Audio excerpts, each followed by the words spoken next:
Hey, everybody. Let's do the January 27th daily chronological Bible. And we're going to start out in Job.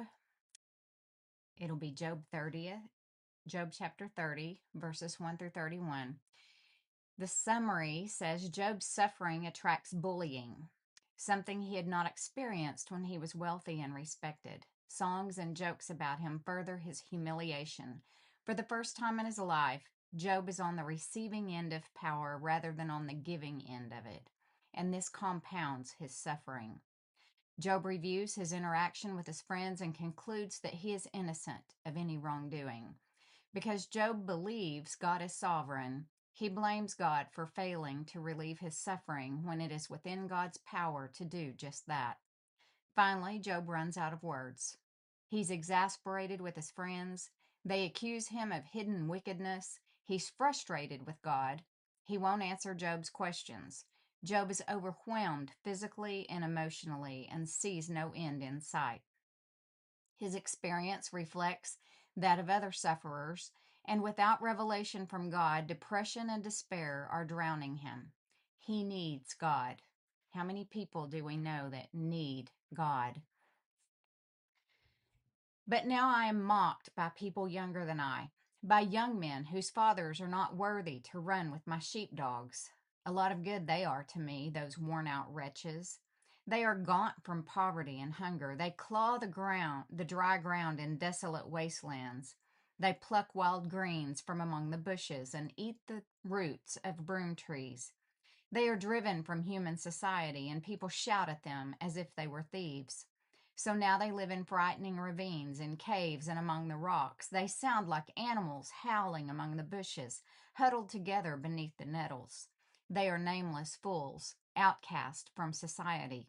And now they mock me with vulgar songs. They taunt me. They despise me and won't come near me except to spit in my face. For God has cut my bowstring. He has humbled me. So they have thrown off all restraint. These outcasts oppose me to my face. They send me sprawling and lay traps in my path. They block my road and do everything they can to destroy me. They know I have no one to help me. They come at me from all directions. They jump on me when I am down. I live in terror now. My honor has blown away in the wind, and my prosperity has vanished like a cloud. And now my life seeps away. Depression haunts my days. At night, my bones are filled with pain, which gnaws at me relentlessly. With a strong hand, God grabs my shirt. He grips me by the collar of my coat. He has thrown me into the mud. I'm nothing more than dust and ashes.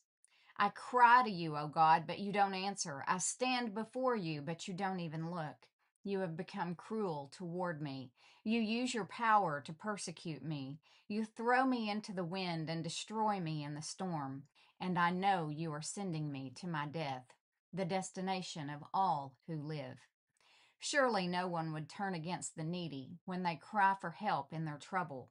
Did I not weep for those in trouble? Was I not deeply grieved for the needy? So I looked for good, but evil came instead. I waited for the light, but darkness fell. My heart is troubled and restless. Days of suffering torment me. I walk in gloom without sunlight. I stand in the public square and cry for help.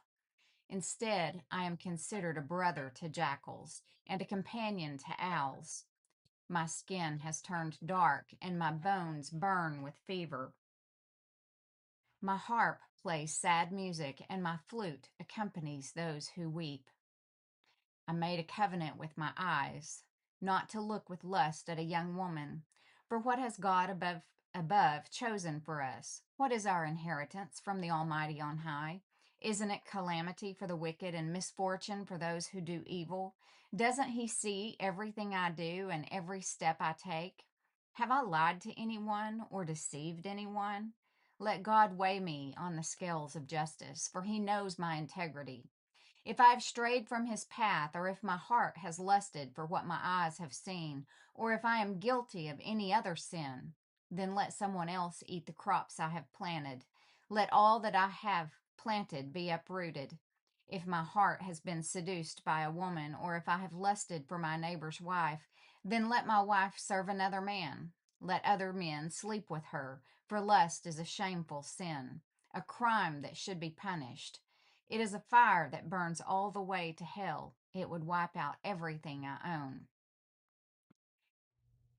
I was just reading that thinking this is before um, God gives Moses all of the commandments.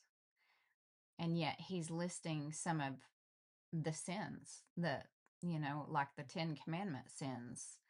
Um, anyway, that struck me. Verse 13. If I have been unfair to my male or female servants when they brought their complaints to me, how could I face God?